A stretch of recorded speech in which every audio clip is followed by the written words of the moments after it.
여러분에게도 그런 경험이 있으실 겁니다. 책을 읽거나 또는 기사를 읽다가 어떤 한 문장이 가슴에 크게 와닿던가 꽂히는 그런 경험 말입니다. 최근에 저의 마음을 사로잡은 글귀 하나가 있습니다. 이 이야기를 하려면 5년 전으로 거슬러 올라갑니다. 때는 추운 겨울 어느 월요일이었습니다. 두 아들이 초등학교 6학년과 4학년이었을 무렵 아직 학교에 다니지 않는 7살, 4살 두 딸을 데리고 충주에 나갔습니다. 그 주간에는 인천에 위치한 제 모교회에서 수요 저녁 예배 인도가 예정되어 있었기 때문에 머리도 단정히 자를 겸 저희 셋째가 웬일로 머리를 자르고 싶다기에 함께 미용실에 가기로 했습니다. 한 번 나가는 김에 은행에서 볼 일도 보고 장도 볼 겸 해서 통장이며 도장을 챙겨서 가방에 넣어서 나갔더랬습니다. 이제 머리를 자르는 동안 장을 보기 위해서 땡마트 미용실에 들렀습니다. 그런데 들어가서 앉았더니 그러는 겁니다. 예약하셨나요? 그 예약제였던 겁니다. 그래서 얼마나 더 기다려야 되는지 물었더니 서너 시간 지나야 깎을 수 있다는 말에 안 되겠다 싶어서 얼른 나왔습니다. 이번에는 땡땡마트 근처에 있는 미용실을 찾아갔습니다. 다행히 바로 할 수 있어서 저부터 머리를 이쁘게 깎았습니다. 저는 먼저 끝난 저희 막내 지우를 데리고 은행에 볼 일이 있어 가고 그동안 제 아내와 연우가 머리를 이쁘게 깎고 땡땡마트에서 다시 합류하기로 한 겁니다. 은행에 도착해서 주차를 하고 통장과 도장이 든 가방을 들고 내리려고 하는데 앞불싸 가방이 없는 겁니다. 통장과 도장이 든 가방이 차에 없는 겁니다. 있어야 될 자리에 없는 겁니다. 머릿속이 새하얘지더라고요. 가슴이 철렁하고 내려앉는 겁니다. 이거 없으면 어떻게 되는 거지? 이거 누가 가져가면 어떻게 되는 거지? 전 재산인데? 뭐 그런 생각이 드는 겁니다. 머릿속이 복잡해지기 시작했습니다. 어디 있지? 어디 흘렸지? 내 아내가 챙겼나? 아이들이 만졌나? 머리 깎을 때 책 읽겠다고 갖고 내렸는데 이거 어떻게 된 거지? 그렇게 멘붕 상태로 생각을 되짚어 보는데 처음에 들렀던 땡마트 미용실이 떠오르는 겁니다. 거기밖에 없다는 생각이 들어서 얼른 전화했습니다. 처음에 안 받더라고요. 한 번 더 전화했습니다. 직원이 받았습니다. 혹시 이렇게 생긴 가방 있습니까? 라고 물어봤더니 잠시만요 하더니 예 있어요. 그러는데 얼마나 감사하든지요. 10년 감사했습니다. 무사히 되찾았습니다. 자, 그렇게 잃어버릴 뻔했던 통장과 도장을 무사히 찾아서 장을 다 보고 집으로 돌아오는 길에 이번엔 수안보 농협과 우체국에도 들르게 되었습니다. 자, 먼저 우체국에서 우편물을 하나를 보내고 이제 농협에 가서 입금을 하려고 ATM기에 섰습니다. 아까 잃어버릴 뻔했던 그 가방을 위에 올려놓고 농협 통장을 집어넣어 송금을 시도하는데 안 되는 거예요. 그래서 창구로 갔죠.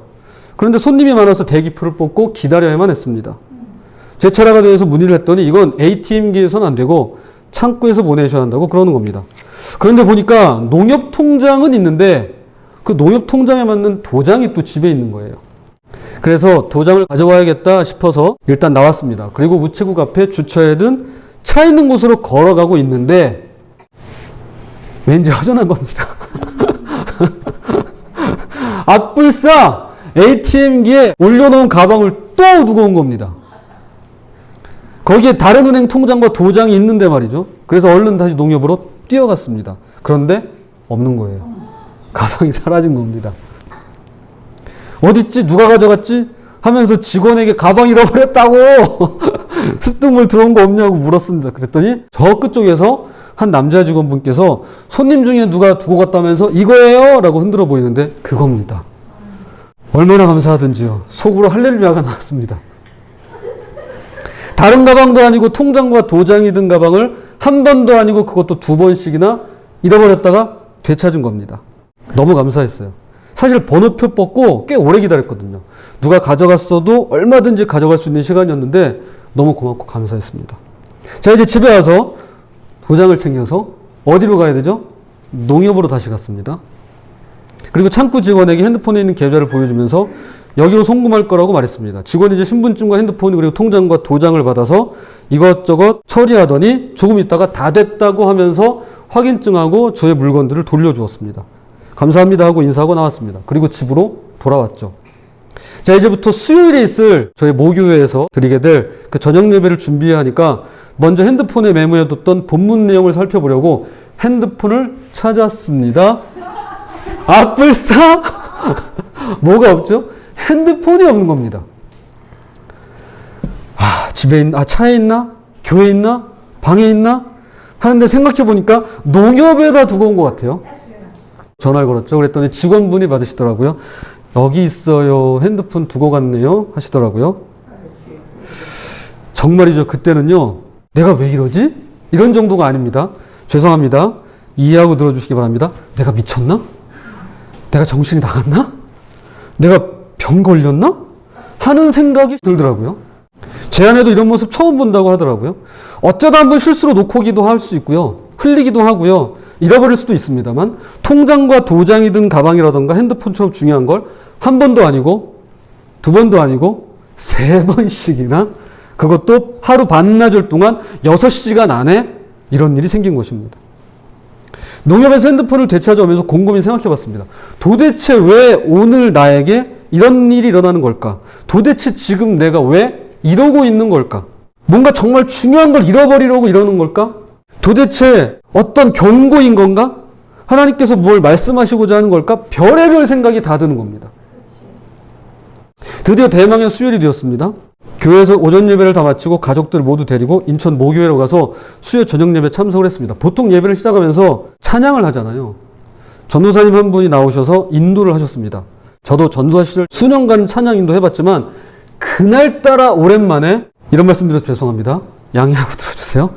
정말 이 찬양이 너무 무미건조한 거예요. 너무 퍽퍽한 거예요. 이렇게 와닿는 것도 없고 겉도는 느낌이 드는 겁니다. 큰 교회 맨 앞 강대상 의자에 앉아서 회종들이 이렇게 찬양하시는 걸 지켜보는데 정말 억지로 하신다는 생각이 그냥 막 절절하게 느껴져요. 그냥 해야 할 일이니까 하는 거고 불러야 하니까 부르는 거고 그런 느낌이었습니다. 죄송합니다. 그 당시 저의 감정이 그랬다는 겁니다. 그런데다가 하필이면 찬양곡이 다 성령에 대한 찬양이에요. 템포가 빠르고 보통 박수를 치는 곡들입니다. 찬양 가사마다 성령님이 들어가는데 이렇게 기운 빠지고 맥이 없고 영혼이 없을 수가 있나 싶은 겁니다. 그렇게 생각하는 순간 앞불싸 그날의 기억이 번쩍하고 떠오르는 겁니다. 내가 중요하게 여기는 것들을 몇 번씩이나 잃어버리고 도로 되찾았던 그 월요일, 그 사흘 전. 도대체 나에게 무슨 일이 일어나는 걸까? 왜 하나님께서 이런 일을 허락하시는 걸까? 하는 생각과 의문 속에 정신을 못 차리며 반나절 6시간을 보냈던 그 순간순간이 아주 뚜렷하게 떠오르는 겁니다.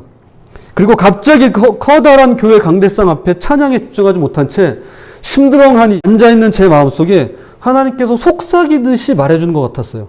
물론 이것은 저의 생각입니다. 하나님이 실제로 말씀하셨는지 아닌지는 저는 잘 모르지만 분명한 것은 이런 말씀을 들은 것 같습니다. 너가 잃어버린 채로 잊고 사는 것이 혹시 성령은 아니니? 라고 하는 말씀이었습니다.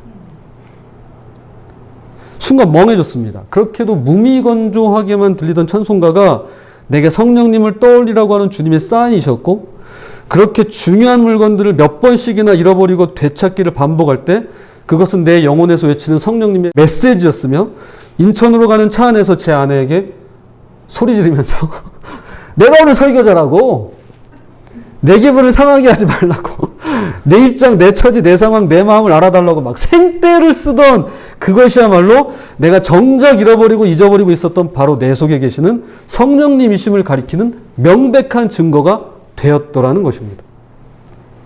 저는 그 커다란 예배당에서 제 어린 시절을 기억해 주시는 어른들 앞에서 그저 설교를 잘할 생각만 했지 정작 성령께서 말씀을 주시고 성령께서 깨닫게 하시고 성령께서 역사하시고 성령께서 이 자리의 주인이 되어주시고 성령께서 이 모든 일의 이유이시고 성령님께서 원인이시라는 사실을 까맣게 잊고 있었던 것이었습니다. 최근에 읽은 한 구절이 다시금 가슴에 꽂히며 5년 전 오랜만에 그때 그 기분을 느끼게 해주었던 것입니다. 그 글귀는 이렇습니다. 여러분은 그리스도인의 삶을 살면서 대개는 성령을 바라보지 않습니다. 라는 것이었습니다. 여러분은 그리스도인의 삶을 살면서 대개는 성령을 바라보지 않습니다. 저만 성령님을 바라보지 못하고 잊어버리거나 잃어버린 건가요? 아니면 혹시 여러분 중에도 예배에 참석하실 때 또는 설교를 들으실 때 아니 평범한 하루의 일상 속에서 성령님을 잊은 채로 성령님 없이도 너무나 잘 살고 있는 것처럼 보이지는 않으신가요? 자, 말씀을 한번 찾아보겠습니다. 예레미야 2장 32절입니다. 처녀가 어찌 그의 폐물을 입겠느냐? 신부가 어찌 그의 예복을 입겠느냐? 오직 내 백성은 나를 잊었나니 그 날수는 셀 수 없거늘. 자, 여기 결혼을 앞둔 신부가 있습니다. 결혼을 앞둔 신부가 어떻게 폐물을 입고 예식에 입을 웨딩드레스를 잊어버릴 수 있을까요? 사회자가 신부 입장! 하는데 어떻게 평상복을 입고 나와서는 어머 웨딩드레스를 깜빡했어요 라고 말할 수 있을까요? 그러나 불행히도 하나님의 자녀들과 그분의 백성들은 성령님을 잊어버리고 살아갈 때가 있습니다. 아니 그 날은 셀 수가 없을 정도로 많다고 성경은 말씀합니다. 오늘은 성령 강림절입니다. 예수님께서 부활하시고 40일이 지나서 승천하시면서 성령을 약속하셨는데요. 승천 열흘째 되는 날 마가의 다락방에 모인 초기교회 성도들에게 성령님께서 강림하신 날입니다.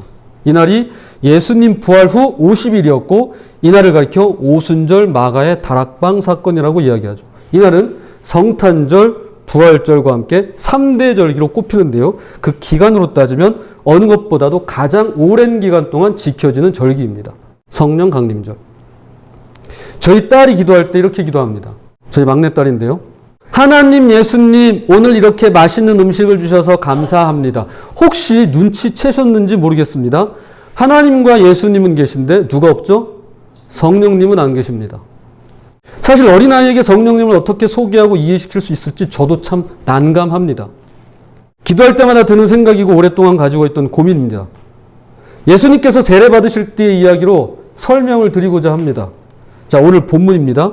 세례 요한은 당시 세례 받으러 요단강에 몰려드는 이스라엘 백성들에게 즉 자타가 공인하는 하나님의 자녀들을 향해 이런 독서를 내뱉습니다. 자, 오늘 본문을 한번 찾아보겠습니다. 누가복음 3장 7절입니다. 요한이 세례 받으러 나오는 무리에게 이르되 독사의 자식들아 누가 너희에게 일러 장차 올 진노를 피하라 하더냐.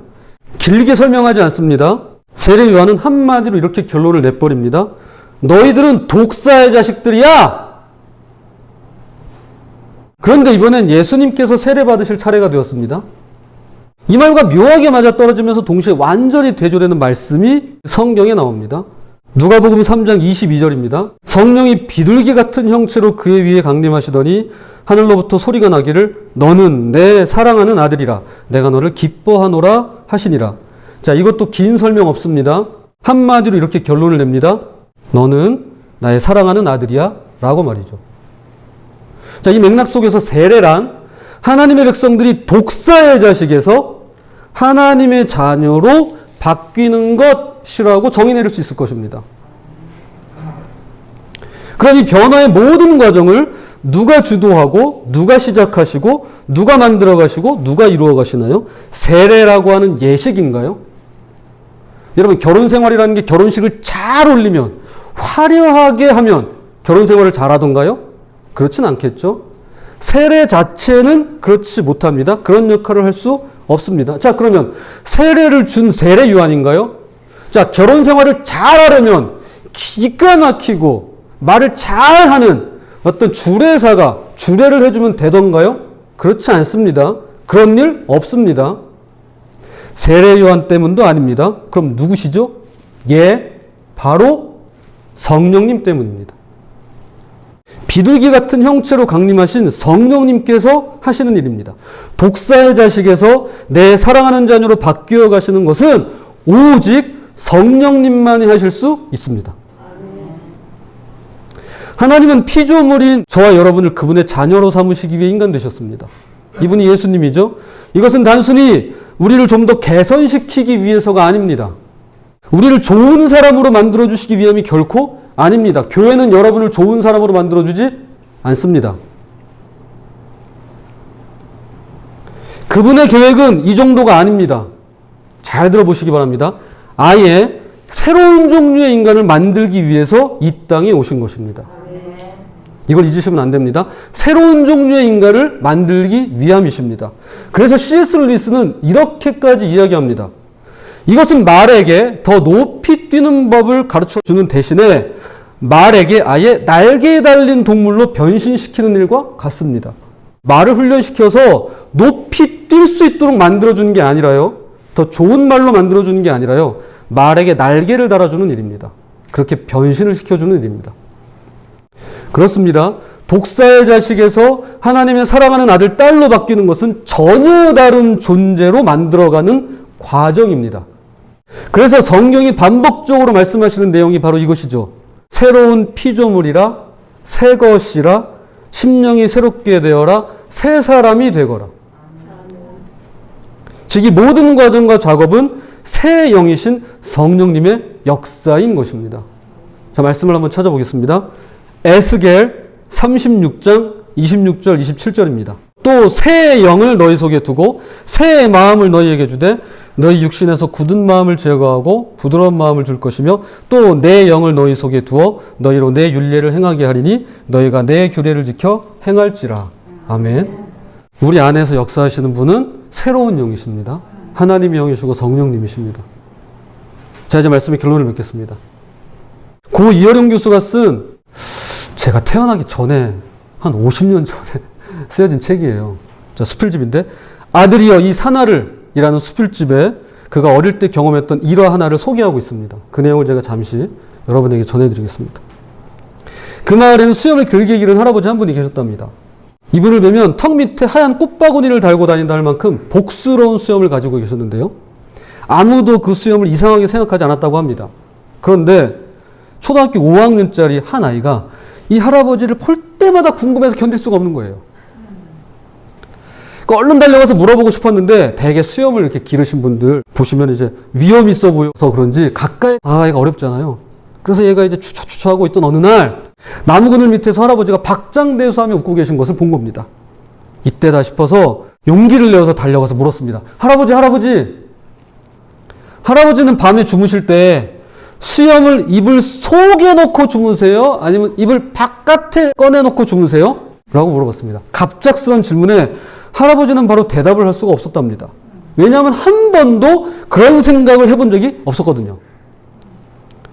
할아버지는 잠시 망설이다가 얘야 미안하구나. 아니죠, 이게 아니죠. 얘야 미안하구나. 나도 미처 생각을 못 해봤는데 오늘 밤에 한번 자보고 대답해 줄게. 이제 이렇게 대답을 했습니다. 그날 밤 일찌감치 잠자리에 든 할아버지는 큰 바구니 같은 수염을 들고 먼저 이불 속에 쏙 집어넣고는 잠을 청했습니다. 그런데 답답한 게 잠이 안 오는 거예요. 그래서 이게 아닌가 보다 싶어서 이번엔 수염을 이불 바깥에다 걸쳐놓고 이제 잠을 청했습니다. 그런데 이것도 이상하더랍니다. 그렇게 이 할아버지께서는 밤새도록 수염을 가지고 씨름했다라는 내용의 이야기입니다. 자, 이것에 대해서 고 오카는 목사는 이렇게 말했습니다. 교회를 다니는 분들 중에도 이 할아버지와 비슷한 분들이 계십니다. 모두가 그런 것은 아니지만 내가 성령을 받았는지 안 받았는지, 성령이 내 안에 계시는지 밖에 계시는지 선뜻 자신 있게 대답하지 못하는 분들이 있습니다. 라고 얘기했습니다. 고린도전서 12장 3절을 한번 찾아보겠습니다. 그러므로 내가 너희에게 알리노니 하나님의 영으로 말하는 자는 누구든지 예수를 저주할 자라 하지 아니하고 또 성령으로 아니하고는 누구든지 예수를 주시라 할 수 없느니라. 혹시 여러분 중에 예수님을 향해 욕을 내뱉거나 저주하지 못하는 분이 계실까요? 예수님 저주하는 거 쉽잖아요. 죄송합니다 이런 표현 써서 개독. 일상생활에서 많이 들으시는 말이잖아요. 자, 여러분 어떠세요? 여러분 중에 예수님을 향해 욕을 내뱉거나 저주하지 못하는 그런 분이 계신가요? 그렇다면 그 속에 성령님이 계시기 때문에 할 수가 없는 것입니다. 반대로 여러분 중에 혹시 예수님을 주님이라고 말하는 분이 계신가요? 혹시 계세요? 혹시 계실까요? 그렇다면 그 안에 성령님께서 계시기 때문에 주님이라고 고백할 수 있다라는 것입니다. 내 안에 성령님이 계신지 안 계신지 고민할 필요가 없을 것 같습니다. 자, 그렇다면 제가 여쭙겠습니다. 여러분 안에는 성령님께서 와 계신가요?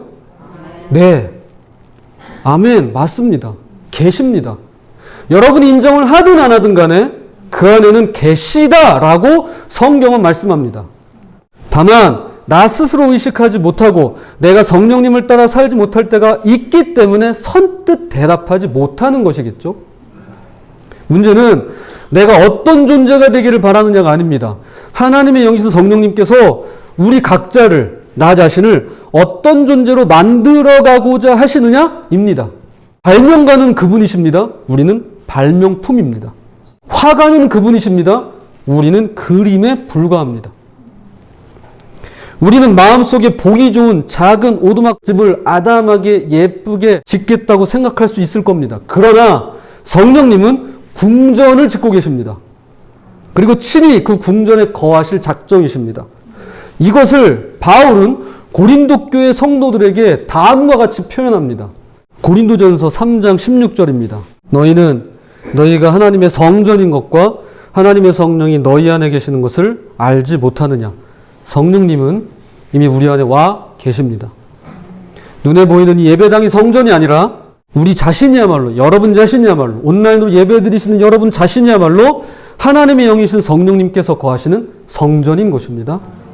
부디 성령님 모시고 존중히 여기며 사시되 육신의 사람에서 성령의 사람으로, 진노의 자녀에서 사랑의 자녀로, 독사의 자식에서 하나님 아버지의 아들, 딸로 변화해 가시는, 그래서 좋은 열매, 성령의 열매를 많이 맺어 가시는 저와 여러분이 되시기를 주님 이름으로 부탁을 드립니다.